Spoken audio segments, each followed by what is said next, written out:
It was a Tuesday. That's the thing people remember most, how normal everything was before it wasn't.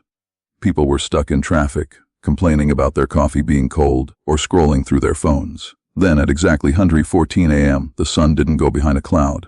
The sky just changed. It didn't turn dark like an eclipse, and it didn't turn red like a sunset in a movie. The entire sky turned a deep, shimmering gold. It was beautiful, but it felt wrong. It was the kind of gold that made your eyes ache and the hair on your arms stand up. Then they appeared. Giant circles, miles wide, began to float over every major city. London, New York, Tokyo, Delhi. It didn't matter where you were. If you looked up, you saw a ring of glowing, purple symbols. They weren't made of metal. They weren't spaceships. There were no engines, no exhaust, and no wings. They were just floating drawings in the sky.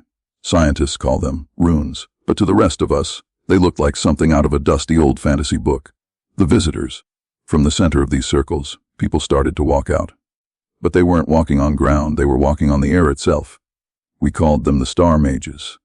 They looked human-ish, but taller and thinner, with skin that looked like polished marble. They wore long, flowing robes that seemed to be stitched out of the night sky itself. Constellations shifted and moved on their sleeves as they walked. Each one carried a staff made of white wood, topped with a crystal that hummed with a low, vibrating sound. The world went silent. Every car stopped. Every person stepped out of their office or house and just stared. We had spent decades looking for aliens with radio telescopes and satellites, expecting green men in silver saucers. Instead, we got wizards from the stars. The first contact, the military didn't wait long. In Washington, D.C., the Air Force sent up a high-tech surveillance drone to get a closer look. We all watched the live feed on our phones and TVs. The drone got within 100 yards of a star mage. The mage didn't look scared. He didn't even look annoyed. He just flicked his wrist. He didn't use a laser. He didn't fire a missile. A spark of blue light left his finger, and the $1 million drone didn't explode into a fireball. It just dissolved. 1 second it was a machine of steel and wires, the next, it was a fluttering cloud of thousands of blue butterflies. The butterflies drifted down over the city, landing on the heads of terrified citizens. That was the moment the fear really kicked in. You can fight a bomb. You can't fight someone who turns your weapons into insects with a wave of a hand. The message. Suddenly, every speaker on Earth, every phone, every car radio, every stadium intercom burst into life. The voice wasn't loud, but it felt like it was speaking directly inside our brains. It was cold, calm, and incredibly arrogant. People of the Earth, the voice echoed. Your spirits are weak. Your souls are dim and flickering like dying candles. You have spent your lives building toys of metal and smoke because you lack the inner light. We are the star mages. We have come not to destroy you, but to rule you. Bow, and we shall guide your evolution. Resist, and we shall unmake your atoms and scatter them to the void. The message ended, and the world stayed quiet for 10 long minutes. It was the 10 minutes of silence. Everyone felt it, the crushing weight of being completely outmatched. Our satellites couldn't find them. Our heat sensors showed 0 degrees where they stood. Our radars showed empty sky. According to our best technology, these beings didn't even exist. They were magic, and science had no answer for magic. The counter, move, deep underground, in a cold concrete bunker in Nevada, the atmosphere was different. While the world was crying and praying, a group of men and women in olive, green uniforms were working fast. General Miller, a man who looked like he was carved out of granite, stood in front of a wall of monitors. He wasn't looking at mana readings or spirit levels. He was looking at a high-speed ballistic camera. "Sir," a young technician said, her voice shaking, "our sensors say there's nothing there. The physics don't make sense. They are blocking all electronic signals." Miller chewed on his cigar and leaned in closer. "They can block signals, son. They can turn a drone into butterflies because that drone was full of computer chips and sensors they can mess with." He pointed to a screen showing a star, mage floating over the Potomac River. The mage had a glowing blue bubble around him, a charm or a shield. "Look at that shield," Miller whispered.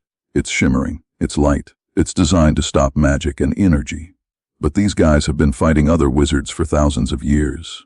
They've forgotten one very simple thing about the universe." "What's that, sir?"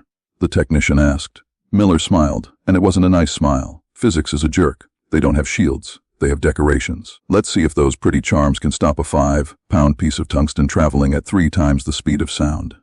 He picked up a red phone. "Battery 1. This is Miller. You have the coordinates. Don't use the laser guidance, they'll see the light. Just use the old-fashioned math. Fire when ready."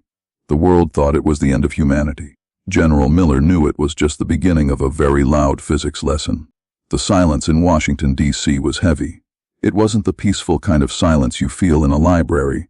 It was the suffocating silence that comes right before a storm. The star mages moved with a slow, rhythmic grace, their boots clicking against the pavement of Pennsylvania Avenue. To them, this wasn't a war. It was a parade. They walked toward the White House, as if they already owned the keys to the front door. Leading the group was a mage who looked more like a king than a soldier. His robe was a deep, royal purple, and his staff glowed with a rhythmic, pulsing light like a heartbeat. He looked at the barricades, the sandbags, and the sweating soldiers with nothing but pity. In his world, power was measured by how long you could chant and how much mana you could pull from the air. To him, these humans were just ants playing with rocks. The standoff, hidden behind a crumbling brick wall, was an M4 Abrams tank, its massive engine silenced to a low hum.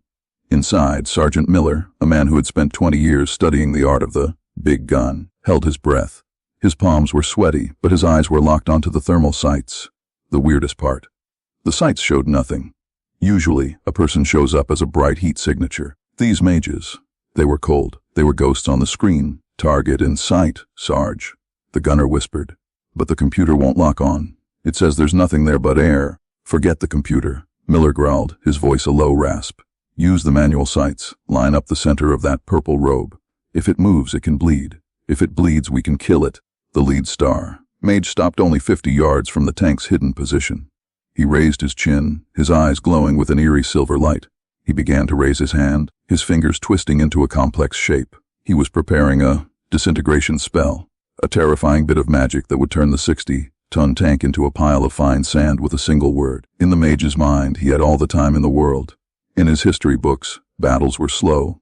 Mages would bow, exchange insults, and then spend minutes chanting ancient poems to summon fire. He expected the humans to do the same. He expected them to scream or pray. The sound of science, fire, Miller said. There was no chanting. There was no warning. There was just a roar that shook the very foundation of the city. The 120 number cannon didn't fire energy.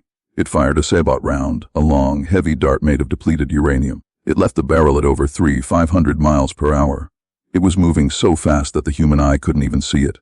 It was simply a blur of kinetic energy, a metal rod that cared more about Newton's laws than ancient spells. The star mage was halfway through his first syllable, "En-va," when the round hit. He didn't have time to be surprised. He didn't have time to feel pain. The spell he was building shattered like glass, because the sabot round wasn't magical. The mage's natural magic resistance didn't even recognize it as a threat. It was just a piece of the world moving very, very fast. The impact wasn't a magical explosion of sparks. It was a brutal display of physics. The mage didn't turn into butterflies or flowers. He simply ceased to be. Where a god had stood a second ago, there was now only a cloud of gray dust and a very large hole in the pavement behind him. The shifting tide, the other star mages froze. For the first time in 1,000 years, they felt something they had forgotten: true terror. Their leader, the strongest among them, had been deleted in the blink of an eye. There was no spirit duel. There was no clash of wills. Just a loud noise and a sudden vacuum where their friend used to be. "Defend," one of the younger mages screamed, his voice cracking with panic. "Raise the greater mana shields. Channel the ether." The remaining 6 mages quickly formed a circle. They slammed their staves into the ground, and a massive, shimmering blue dome erupted around them. It was a greater mana shield, a barrier that had survived dragon fire and legendary lightning bolts. Inside that dome, they felt safe. They believed that as long as their spirit was strong, no force in the universe could break through. They looked out at the humans, their faces twisted in rage. They began to chant in unison, a deep, vibrating sound that made the windows of the nearby buildings shatter. They were going to call down a meteor. They were going to burn the city to the ground. The cruel reality. Inside the tank, Sergeant Miller didn't look impressed. He watched the blue dome flicker and glow. "They think that's a wall," Miller said, reaching for his radio. "Battery 2, did you see that? They've got a bubble up." Over the radio, a calm voice responded, "Copy that, Miller. We see the light show, sending a greeting from the boys in artillery. Hold your ears." A few miles away, a battery of howitzers began to fire.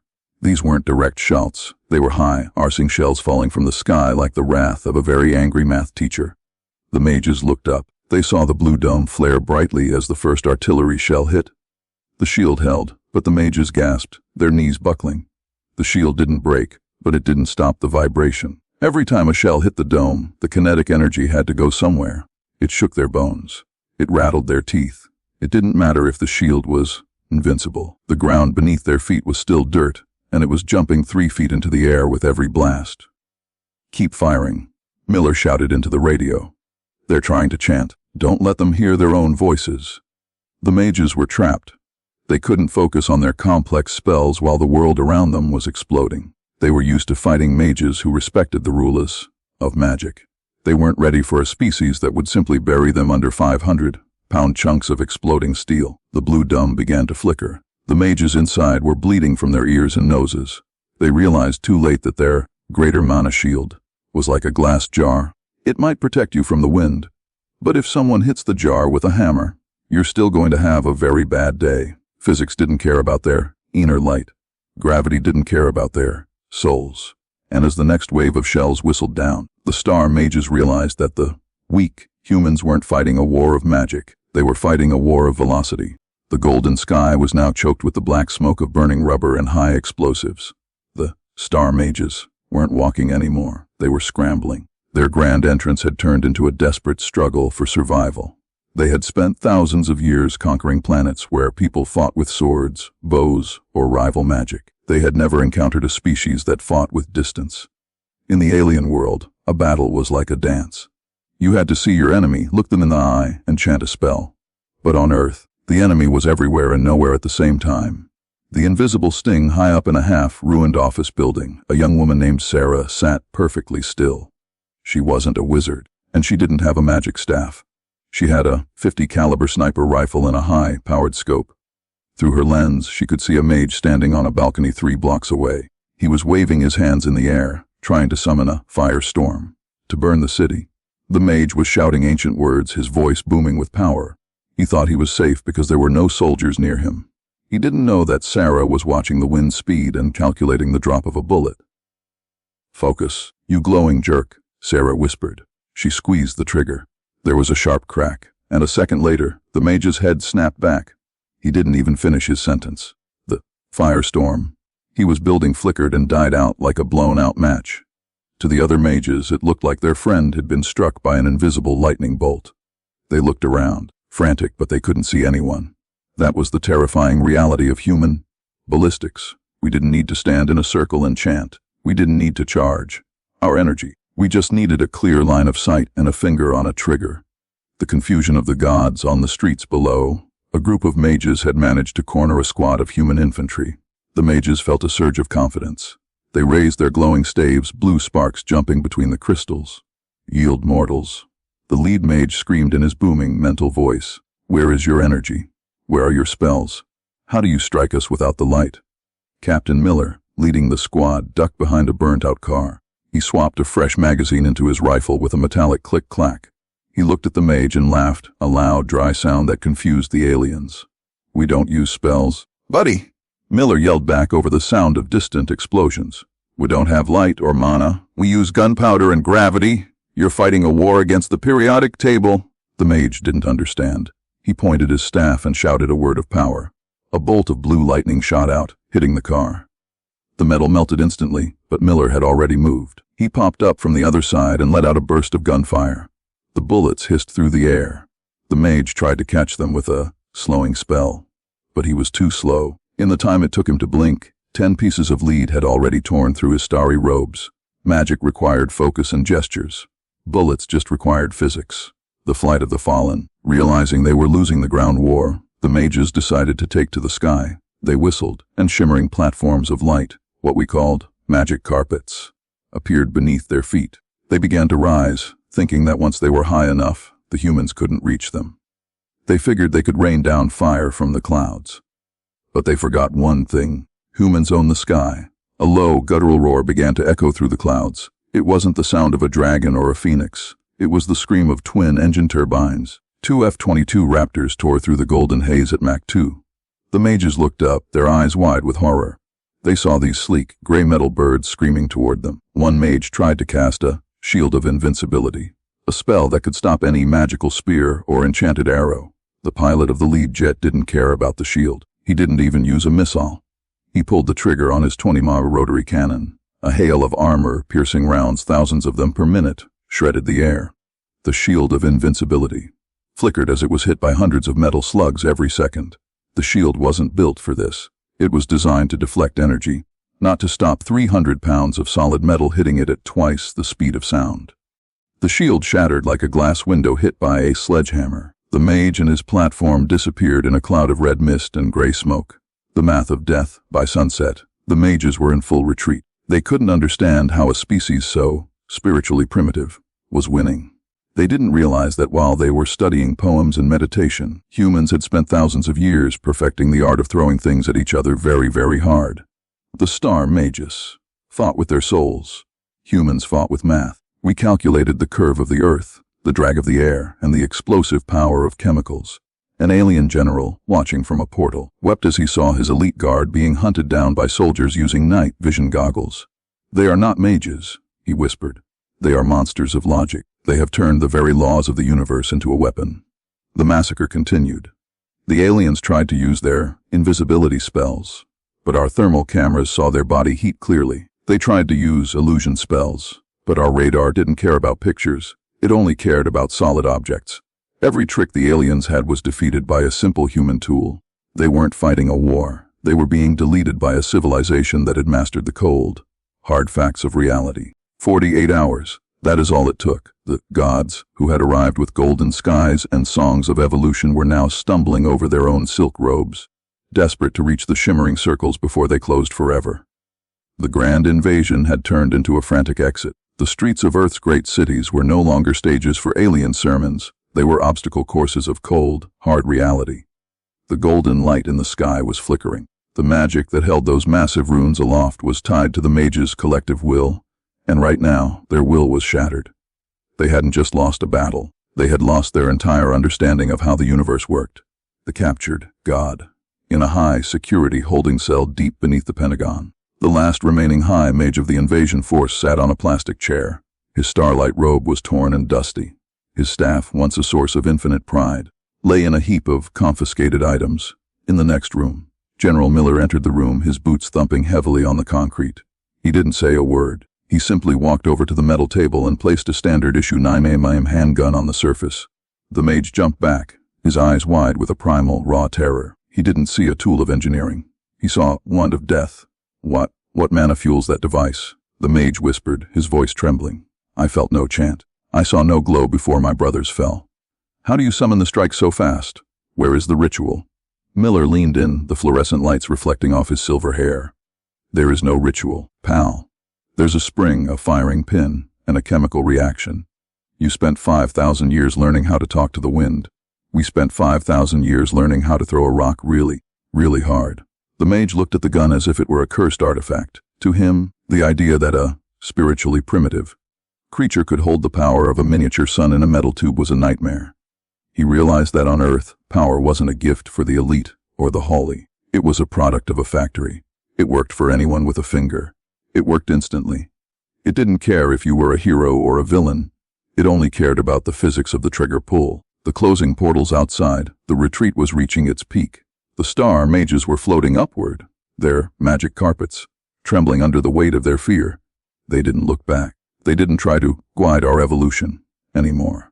They just wanted to go home to a world where things made sense, where a shield actually stopped an attack, and where people had the decency to warn you before they killed you. As the giant purple runes in the sky began to shrink and fade, the world's leaders gathered for one final act. We didn't send flowers, and we didn't send a white flag. Using the same hijacked frequencies the mages had used to threaten us, the United Nations broadcasted a final message. It wasn't a speech. It was a warning that echoed through the portals, vibrating into the very heart of the mages' home dimension. To the star, mages, you called us weak because we lack your inner light. You called us primitive because we built tools instead of prayers. But look at your broken staves and your empty thrones. Keep your magic. Stay in your world of shadows and songs. We will keep our ballistics. We will keep our math. And remember this, the weapons you saw today were our smallest toys. We still have the nuclear spells in storage, fire that burns hotter than your suns, and invisible curses that last for 1,000 years. Don't come back. We have mastered the universe you only play with A new blue sky, the last golden circle, blinked out of existence at exactly 14 a.m. on Thursday, exactly 48 hours after it began. The sky didn't fade, it snapped back to a crisp, clear blue. The butterflies that had once been drones didn't turn back into metal. They stayed as they were, a living reminder that the world had changed forever. People stepped out of their shelters. They looked up, not with fear, but with a new kind of pride. We hadn't been saved by a miracle. We hadn't been saved by a chosen hero. We had been saved by the collective intelligence of thousands of years of human struggle. In the weeks that followed, the world didn't go back to exactly how it was. We began to study the scrap metal and the leftover charms. The mages had dropped. We realized that magic was just a different kind of science we hadn't named yet. But we didn't use it to make robes of starlight. We used it to make better engines, faster computers, and even stronger hulls for our ships. General Miller stood on the lawn of the White House, watching a group of engineers take apart a captured floating staff. He checked his watch and looked up at the stars. They looked different now. They didn't look like distant points of light or seats of the gods. They looked like the next frontier. He smiled, thinking about the mages cowering in their towers on the other side of the galaxy. They had come to Earth expecting to find children playing in the dirt. Instead, they had found a species that had turned the very laws of gravity and motion into a sword. The lesson was simple, and it was carved into the monument they built at the site of the first battle. You don't need a magic wand when you have a railgun. Logic wins, every time.